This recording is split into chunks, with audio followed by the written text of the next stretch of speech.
अब दोस्तों, दिल्ली दरबार में आजकल एक ही चर्चा है कि मोदी अपनी सरकार में भारी फेरबदल करना चाहते हैं। कुछ मंत्रियों को, बड़े बड़े नाम हैं, निर्मला सीतारमण भी हैं, उसमें गडकरी भी हैं, बारी तो राजनाथ सिंह की भी, कई बड़े मंत्री, और फिर धर्मेंद्र प्रधान जिनके खिलाफ भूख हड़ताल है वो तो आई उस फेरिस्त में। कई बड़े मंत्रियों को हटाना चाहते हैं, कुछ नए चेहरों को लाना चाहते हैं। लेकिन इससे बड़ी खबर यह है कि नरेंद्र मोदी अपने 35 साल पुराने सहयोगी, अपने शैडो मिस्टर चाणक्य अमित शाह को इस देश का डिप्टी प्राइम मिनिस्टर बनाना चाहते हैं। लेकिन इससे भी बड़ी खबर एक और है, तो ये है कि एक ऐसी ताकतवर लॉबी है इसी तंत्र में, इसी सरकारी तंत्र में, बीजेपी के तंत्र में, जो अमित शाह को डिप्टी प्राइम मिनिस्टर हरगिज बनना नहीं देना चाहती।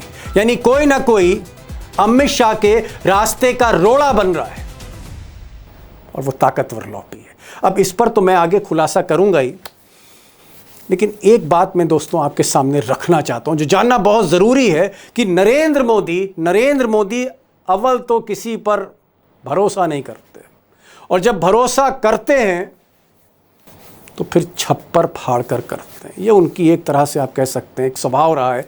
मिसाल के तौर पर यही साहब देखिए, आज की तारीख में चर्चित चेहरे हैं गौतम भाई अडानी। गौतम अडानी 2014 में सिर्फ उनकी जो हैसियत थी, उनकी जो ताकत थी, उनकी जो दौलत थी, 50,000 करोड़ थी। 50,000 करोड़ तो हर शहर में आपको मिल जाएंगे, बड़े शहर में, बेंगलोर में, हैदराबाद में।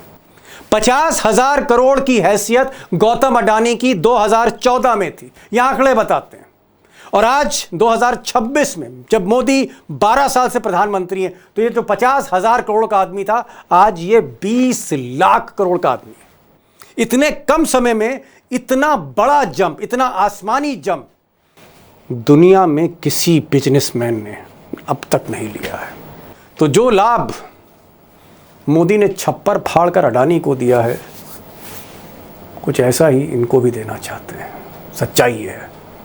लेकिन एक और अहम सवाल है, और अहम सवाल ये है कि मान लीजिए तमाम पुल्स और प्रेशर के बावजूद मोदी जी अमित शाह को डिप्टी प्राइम मिनिस्टर बना देते हैं, और यहीं से मेरा सवाल शुरू होता है। इसका मतलब मोदी के बाद कौन होगा उत्तराधिकारी, वो मोदी खुद तय कर रहे हैं। फिर तो कोई चैलेंजर रहा नहीं। अगर डिप्टी प्राइम मिनिस्टर ही अगर अमित शाह बन गए अडवाणी की तरह, तो चैलेंजर तो फिर कोई नहीं, चाहे वो योगी हो या फडणवीस हो। तो एक चीज तय है कि मोदी के बाद फिर शाह ही हैं, और अगर मोदी के बाद शाह हैं तो सवाल यह है कि क्या 145 करोड़ के इस देश को सिर्फ 4 लोग चलाएंगे? मोदी, शाह, अडानी और अंबानी, सिर्फ 4 गुजराती ही इस देश को चलाएंगे, दुनिया के सबसे बड़े लोकतंत्र को। सिर्फ 4, 5वें की कोई गुंजाइश नहीं होगी। अब दोस्तों, सबसे बड़ा सवाल कि अमित शाह की हसरतों पर पानी कौन फेर रहा है, उनके रास्ते का रोड़ा कौन बन रहा है। अब एक आदमी नहीं है, एक व्यक्ति नहीं है, एक पूरी लॉबी है। इसका जिक्र मैंने शुरू में किया था। यह अलग बात है कि एक व्यक्ति इसकी अगुवाई कर रहा है, नेतृत्व कर रहा है, लीड कर रहा है, मोहन भागवत, आरएसएस के चीफ।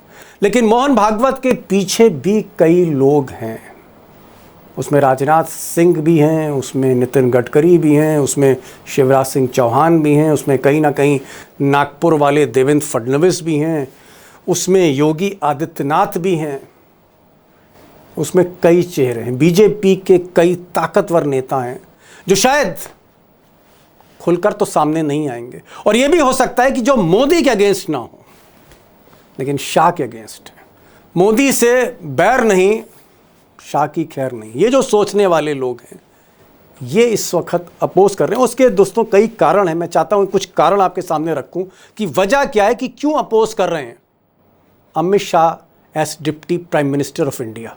अब दोस्तों, जो सबसे बड़ा कारण है वो ये है कि जब से अमित शाह की चर्चा होने लगी है पिछले कुछ दिनों से कि डिप्टी प्राइम मिनिस्टर बन सकते हैं, जो नया मंत्रिमंडल का गठन होगा, तब से ऐसा कहा जाता है कि एक इंटरनल मीटिंग में आरएसएस के चीफ मोहन भागवत, साफ तो बोलते नहीं, इशारों में बोलते, उन्होंने इशारों में कहा कि जो लीडरशिप होनी चाहिए कलेक्टिव होनी चाहिए, समूह के हाथ में होनी चाहिए, जो नेतृत्व है वो समूह के हाथ में होना चाहिए। यानी कलेक्टिव लीडरशिप का मतलब है कि सिर्फ कुछ ही लोगों में, चंद लोगों के हाथ में सरकार नहीं होनी चाहिए। यानी इशारा गुजरात लॉबी की तरफ है, 4 लोगों की तरफ है, खासकर मोदी और शाह, अडानी और अंबानी। अब इस लॉबी का ये भी मानना है कि साहब जो बीजेपी के भीतर जो एक बैलेंस है, इंटरनल बैलेंस है, वो बिगड़ जाएगा।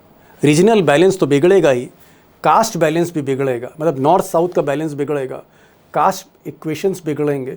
लेकिन कहीं ना कहीं जब एक ही सूबा, वो भी सूबा छोटा गुजरात, वहीं के अगर सारे लोग उन्हीं के हाथ में सत्ता दे दी जाएगी तो इससे बीजेपी के भीतर बैलेंस बिगड़ेगा और कहीं ना कहीं विरोध और बढ़ेगा भीतर ही भीतर। ये अच्छे लक्षण नहीं है। ये आरएसएस का कहना है, आरएसएस का कहना है, संकेत है बीजेपी को, मोदी को। और तीसरा बड़ा तर्क ये दिया जा रहा है कि अगर नरेंद्र मोदी अमित शाह को डिप्टी प्राइम मिनिस्टर बना देते, जैसे वाजपेयी ने लालकृष्ण आडवाणी को डिप्टी प्राइम मिनिस्टर बना दिया था कुछ समय के बाद, अगर ऐसा ही फैसला नरेंद्र मोदी लेते हैं तो पार्टी का जो सक्सेशन प्लान है वो खुलकर सामने आ जाएगा, जहां बाकी किसी की हैसियत नहीं होगी। यानी ये क्लियर हो जाएगा कि मोदी के बाद अब अमित शाह हैं, अब फडणवीस की, देवेंद्र फडणवीस की या योगी आदित्यनाथ की या शिवराज सिंह चौहान की या बाकियों की, चलिए नितिन गडकरी भी मान लेते हैं, नितिन गडकरी, ऐसे लोगों की अब जगह नहीं है। वो रेस खत्म हो गई अमित शाह के नाम के बाद। ये जो एक स्थिति है, ये भी सेकेंड लाइन ऑफ लीडरशिप के लिए ठीक नहीं है। बहरहाल मंत्रिमंडल का जब भी गठन होता है, मोदी जी विदेश यात्रा के बाद लौट कर करते हैं या मॉनसून सेशन के बाद करते हैं, ये तो मोदी को डिसाइड करना है। लेकिन ये एक बड़ा सवाल है कि अमित शाह को डिप्टी प्राइम मिनिस्टर बना के मोदी के दिमाग में क्या चल रहा है, वो चाहते क्या हैं, क्या उनका प्लान है। और इससे भी बड़ा सवाल कि 2029 में क्या होने वाला है, क्योंकि अगर डिप्टी प्राइम मिनिस्टर बनाया जा रहा है तो क्या 2029 को सोच के बना रहे हैं, और अगर 2029 को सोच के बना रहे हैं तो फिर आगे होने क्या जा रहा है 2.5 साल बाद। और ये सवाल थोड़े मुश्किल हैं, इसीलिए मैंने आज 2 खास मेहमानों को बुलाया है। प्रोफेसर अखिल स्वामी हैं, उनसे मैंने साफ तौर पे पूछा है कि क्या ये प्लान वाकई फेल भी हो सकता है, या मोदी ने जो सोच लिया वो करके रहेंगे, और क्या आगे जो विपक्ष है उसके लिए रास्ता आसान हो जाएगा सियासत का, या मुश्किल हो जाएगा। तो अखिल स्वामी साहब को सुनिए, और साथ में हमारे युवा पत्रकार अभिषेक भी होंगे। भाई प्रोफेसर साहब, अब मोदी जी कभी बताते तो है नहीं, शपथ हो जाती है, फैसले ले लेते हैं, बाद में ही पता लगता है। लेकिन अंदर की खबर ये है कि भाई जो गुजरात लॉबी है, यानी मोदी जी चाहते हैं कि Amit Shah deputy prime minister बने, गौतम भाई अडानी चाहते हैं, भाई गौतम भाई अडानी तो बहुत ही करीब हैं अमित शाह के, बहुत ज़्यादा करीब हैं, वो भी चाहते हैं कि भाई अमित शाह ही बने, सक्सेसर आखिर में यही बने। और मुकेश अंबानी का ग्रुप भी चाहता है। बेसिकली बुनियादी तौर पे गुजरात लॉबी चाहती है कि सत्ता गुजरात लॉबी के ही हाथ में रहे, लेकिन आरएसएस नहीं चाहता और लोग नहीं चाहते। मैं जानना चाह रहा था कि भाई अंदर ही अंदर विरोध क्यों है, ये जो ब्रेक लगाई जा रही है अमित शाह की हसरतों पे, इसके पीछे कारण क्या है? देखिए दीपक जी, मुझे ये लगता है ये तो बिल्कुल सही बात है कि गुजरात लॉबी चाहती है कि सक्सेशन जो है गुजरात वालों के पास जाए, अमित शाह के पास जाए। लेकिन जो राजनीतिक मजबूरियां हैं, वो राजनीतिक मजबूरियां ये हैं कि जहां से ज्यादा सांसद आते हैं वो क्षेत्र ऐसे हैं जो बड़े बड़े मठाधीशों के हाथ में है। महाराष्ट्र भी मठाधीश के हाथ में है, उत्तर प्रदेश भी मठाधीश के हाथ में है, कर्नाटका भी मठाधीश के हाथ में है। और वैसे ही आप जानते हैं कि जो अमित शाह की वर्किंग स्टाइल है वो मोदी जी से भी ज्यादा एक तंत्रवाद और अधिनायकवाद की है। तो वो आरएसएस के लिए भी बहुत ज्यादा, मतलब ज्यादा बड़े डिक्टेटर हैं, वो ज्यादा बड़े डिक्टेटर हैं। क्योंकि देखिए जो आरएसएस है, लेकिन प्रोफेसर साहब डिप्टी ही तो बन रहे हैं, डिप्टी प्राइम मिनिस्टर ही तो बन रहे हैं, प्राइम मिनिस्टर थोड़ी ना बन रहे हैं। नहीं, लेकिन ये आपको पता है कि आज के तारीख में 76 साल मोदी जी की उम्र हो गई है। 2029 में उनकी उम्र जो है 79 साल 80 साल हो जाएगी। इसका मतलब ये है कि वो अगले टर्म में उनका मुश्किल है एक सक्सेशन प्लान। और ये भी बात पता है कि उत्तर प्रदेश में सबसे ज्यादा सीटें आती हैं, और योगी आदित्यनाथ ने भी उसी के लिए अपने को, क्योंकि वो जानते हैं जिस दिन Amit Shah deputy prime minister बन गए उस दिन योगी आदित्यनाथ के लिए कठिन दौर शुरू हो जाएगा। और योगी आदित्यनाथ ने इतना मजबूत पैर अंगद की तरह उत्तर प्रदेश में जमा रखा है, वैसे उसमें अब बहुत ज्यादा व्यवधान पड़ गया है। मतलब योगी विरोध करेंगे और उधर महाराष्ट्र में देवेंद्र फडणवीस विरोध करेंगे, वो नहीं और ये चाहेंगे दोनों कि राज्यों अमित के शाह। अंदर सांसद बहुत ज्यादा हैं। भाई आप ये सोचिए, अगर उत्तर प्रदेश ने इस बार 240 पे अटका दिया भारतीय जनता पार्टी को, और अगर योगी आदित्यनाथ को लगा कि अगर अमित शाह आ गए उसके बाद मेरी गद्दी सरक जाएगी, तो वो अपने उत्तर प्रदेश की गद्दी बचाएंगे, चाहे दिल्ली की गद्दी चली जाए। ओके ओके डी, आ रहा हूं आपके पास, आ रहा हूं अभिषेक, क्योंकि आप देखते रहते हैं। मान लीजिए अगर नरेंद्र मोदी, जिस तरह से अटल बिहारी वाजपेयी ने लाल कृष्ण आडवाणी को कुछ समय के बाद डिप्टी प्राइम मिनिस्टर बना दिया था, अगर मोदी आखिरकार अमित शाह को बना देते हैं डिप्टी प्राइम मिनिस्टर, तो क्या आपको लगता है आरएसएस अंदर ही अंदर इसका विरोध करेगा, या आरएसएस बनने नहीं देगा, ब्रेक लगा देगा, और आरएसएस के पीछे देवेंद्र फडणवीस जो नागपुर से आते हैं, उधर योगी आदित्यनाथ जो आप कह सकते हैं आरएसएस के सबसे ब्लू आइड बॉय हैं, क्या ये एक लॉबी है जिसमें योगी आदित्यनाथ हैं, देवेंद्र फडणवीस हैं, शिवराज सिंह चौहान हैं, उसमें राजनाथ सिंह भी हैं, नितिन गडकरी भी हैं, उसमें मोहन भागवत आगे खड़े, क्या ये जो बीजेपी के लोग हैं, वसुंधरा राजे भी हैं, ये सारे लोग नहीं चाहते कि अमित शाह बने, और एक अंदर ही अंदर घमासान है? क्या आप इसको मानते हैं? दीपक, ये आपने आडवाणी जी से शुरू किया, तो ये बात ध्यान रखिएगा कि उस वक्त भारतीय जनता पार्टी के अंदर उत्तराधिकार का मामला बिल्कुल स्पष्ट था। अटल आडवाणी की जोड़ी रूल कर रही थी और लाल कृष्ण आडवाणी अटल बिहारी वाजपेयी के बाद स्वाभाविक दावेदार थे। आज की परिस्थितियां वो नहीं है। आज चाहे जितना बड़ा कद अमित शाह का हो, जितना बड़ा कद नरेंद्र मोदी का हो, वो अटल आडवाणी जैसा कद उनका नहीं है। तमाम दोनों में से किसी का अरे नहीं, साहब 12 साल हो गए, नहीं है। 12 साल हो गए बादशाहत करते हुए, आप कह रहे कद नहीं है? अरे सर 29 चुनाव चुनाव जीत रहे, हैट्रिक मार दी साहब। अरे मालिक, 29 साल तक भारत के अंदर मोहम्मद शाह रंगीला ने रूल किया, 29 साल तक स्टालिन ने रूल किया रूस में। क्या मतलब 6 साल तक रूल करने वाले अमित लेनिन शाह से बड़ा और मोदी को लीडर नहीं मान रहे? क्या बात आप कर रहे हैं? नहीं, मैं लीडर मानता हूं। मैं ये नहीं कह रहा कि नरेंद्र मोदी भाजपा के नेता नहीं है। नरेंद्र मोदी देश के नेता नहीं बन पाए, वो भाजपा के नेता है। अटल बिहारी वाजपेयी देश के नेता थे, ये फर्क समझना होगा। वो सत्ता में थे तब भी, विपक्ष में थे तब भी।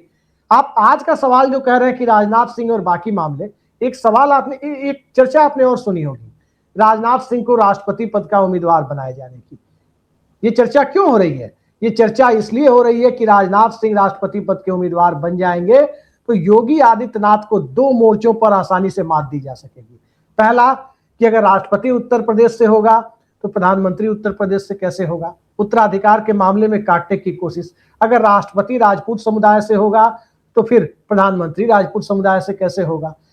कई जगह पे योगी आदित्यनाथ की काट करने के लिए और देवेंद्र फडणवीस की काट करने के लिए क्या कहा जाएगा कि अगर राजनाथ सिंह राष्ट्रपति बन जाएंगे, उस परिस्थिति में अगड़े वर्ग का व्यक्ति राष्ट्रपति होगा, फिर पिछड़े वर्ग के नरेंद्र मोदी के लिए रास्ता साफ रखा जाए, या अमित शाह या गुजरात लॉबी के लिए रास्ता साफ रखा जाए। ये कोशिशें राजनाथ सिंह के सहारे करने की कोशिश हो रही है, ध्यान रखिएगा जी।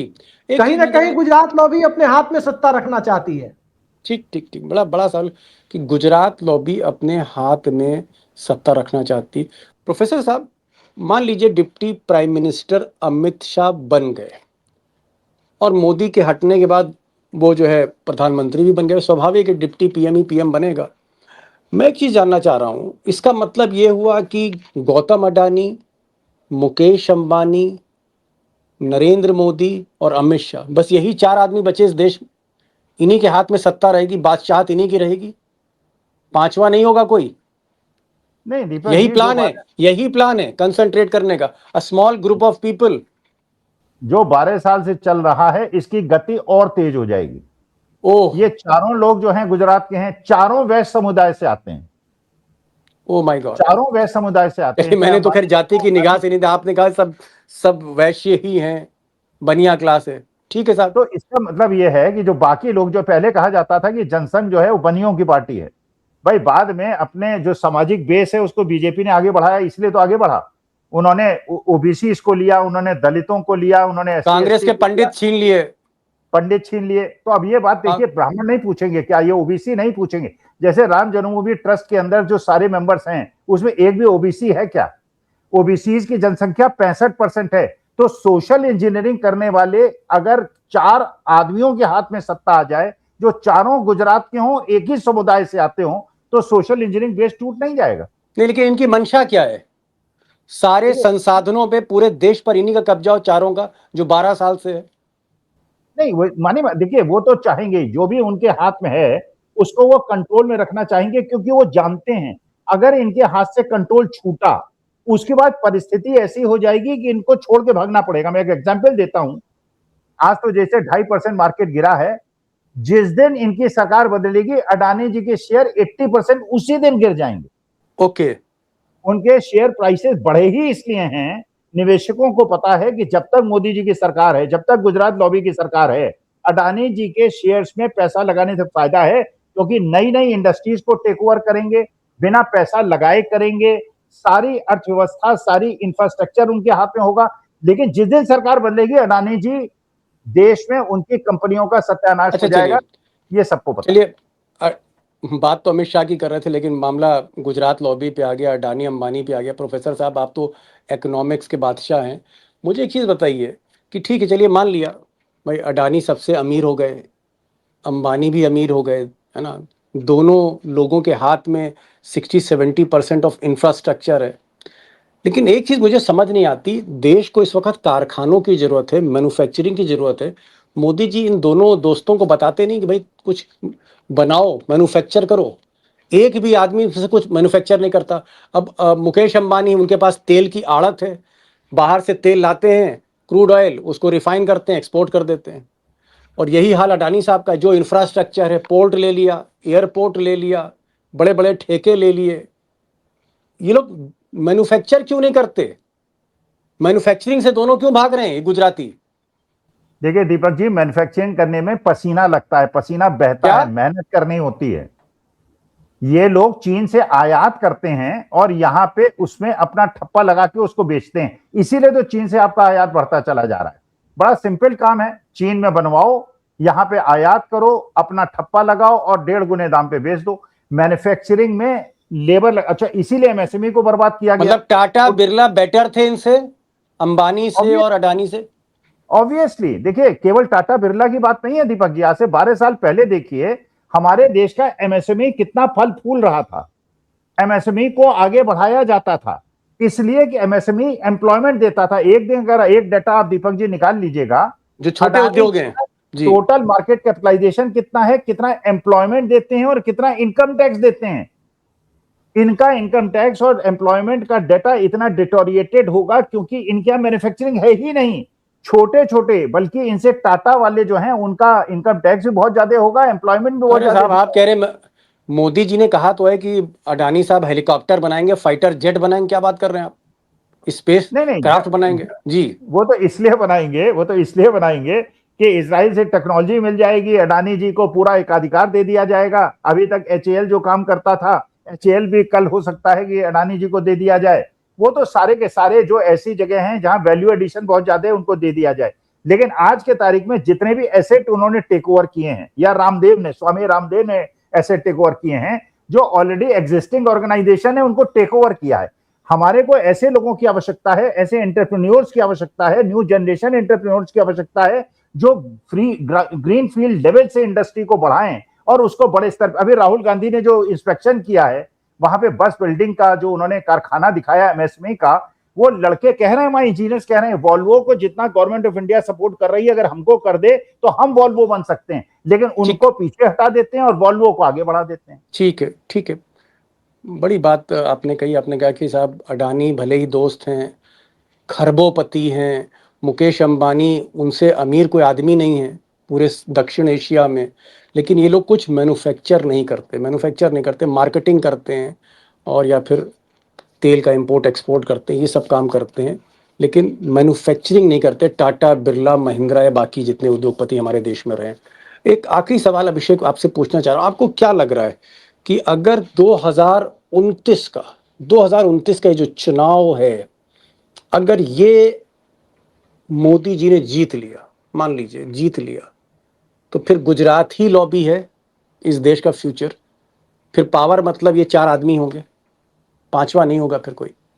29 के बाद अगर चुनाव जीत लिया। पावर की जहां तक बात आप कह रहे हैं, भारतीय जनता पार्टी का सिस्टम अभी इतना ज्यादा सेंट्रलाइज है, इतना केंद्रीकृत है कि उसमें किसी पांचवे की एंट्री की के बारे में ना हम सोच रहे हैं, गुंजाइश ना आप नहीं है। सोच रहे हैं, ना ही ये देश सोच रहा है। इस देश को भी पता है कि भारतीय जनता पार्टी आएगी तो समाज दाता और पाता में विभाजित रहेगा। चार लोग ऊपर बैठ करके दे दे राम दिला दे राम करते रहेंगे और जनता नीचे कटोरा लेकर खड़ी रहेगी। ये स्थितियां बनी हुई है और ये स्थितियां और ज्यादा बढ़ेगी। आप देखिए इनकम डिस्टेंस कितना बढ़ रहा है। आप देखिए इस देश के अंदर संसाधनों के ऊपर कब्जियों को लेकर के कैसी होड़ मची हुई है ऊपर के चंद लोगों के हाथ में, और नीचे लोगों की क्या हालत हो रही है। उस स्थिति में गुजरात लॉबी के रहते कोई बदलाव आ जाएगा, ये गुंजाइश तो कहीं से किसी को नहीं दिखाई दे रही। आज यहाँ इक्विटेबल डिस्ट्रीब्यूशन के लिए, संसाधनों के इक्विटेबल डिस्ट्रीब्यूशन के लिए कौन सी पॉलिसी आई है? ठीक है, मोनोपोलिस्टिक इकोनॉमी को उलटने के लिए कौन सी पॉलिसी आई है? एक एजेंडा बता दीजिए सरकार का। आप जब टेलीविजन में काम करते थे उस वक्त आप देखिए आपके पास 1 दर्जन से ज्यादा ऑप्शन थे कि किसका सिम आप मोबाइल में लगाएंगे। आज आपके पास गिनती के 2 या 3 बचे हुए हैं। ये है मोनोपोली की स्थिति। ठीक ठीक ठीक ठीक। चलिए, मीडिया भी इस वक्त अडानी और अंबानी के हाथ में ही है। 70% जो मीडिया है, मुख्य धारा की मीडिया, वो भी इन्हीं के हाथ में। और ना सिर्फ चैनल हैं, बाकी पब्लिकेशन वेबसाइट्स भी। एक आखिरी सवाल पूछ रहा हूँ प्रोफेसर साहब, क्या आपको भी लग रहा है कि 2029 में अगर नरेंद्र मोदी जीत जाते हैं, 2.5 साल का वक्त बचा है, और जिस तरह से मोदी जीतते चले जा रहे हैं, मतलब बंगाल जीत लिया, बिहार जीत लिया, दिल्ली, महाराष्ट्र, उधर हरियाणा, सब एक तरह से चौंकाने वाली जीत थी, क्या आपको लगता है कि अगर 29 मोदी ने जीता तो फिर यही Gujarat lobby will be there, यही लॉबी चलाएगी इस मुल्क को? दीपक जी, अगर 2029 उन्होंने जीता, उसके बाद कोई इलेक्शन नहीं होगा और हमको वो दिन देखने की आदत करनी पड़ेगी जो नॉर्थ कोरिया वाले देख रहे हैं। फिर हमारे हंसने पे भी पाबंदी होगी और हमारे मूवमेंट पे भी पाबंदी होगी। तो इसकी कल्पना करके ही मुझे बिल्कुल कपी चढ़ने लगती है। अगर 2029 में हो गए, आखिरी इलेक्शन होगा और उसके बाद फिर रूस, चीन और नॉर्थ कोरिया की बात नहीं करेंगे, अपने देश के अंदर नॉर्थ कोरिया देखेंगे। आधा तो देख लिया, फिर पूरा देखेंगे। अखिल स्वामी जी, सिलेक्शन के दौर में इलेक्शन की क्या जरूरत है? जनता को तो यही पढ़ाया जा रहा है। 2029 तो अब अमित शाह भी खबर नहीं है, उनसे बड़ी खबर यह है कि 2029 में क्या होने वाला। अगर 2029 विपक्ष किसी तरह से राहुल गांधी के नेतृत्व में कामयाब होता है, और जिस तरह के इस देश में आंदोलन चल रहे हैं, धर्मेंद्र प्रधान को हटाने के लिए भूख हड़ताल चली, बच्चे भूख हड़ताल कर रहे हैं, कांग्रेस के भी जितने भी उनकी यूथ विंग्स हैं, पूरे देश भर में पेपर लीक को लेकर धरने, प्रदर्शन, गिरफ्तारियां हो रही हैं। एथनॉल को लेकर आप देख रहे हैं कितना बड़ा हंगामा मचा हुआ इस देश में। पूरी मिडिल क्लास पहली बार सड़कों पर है।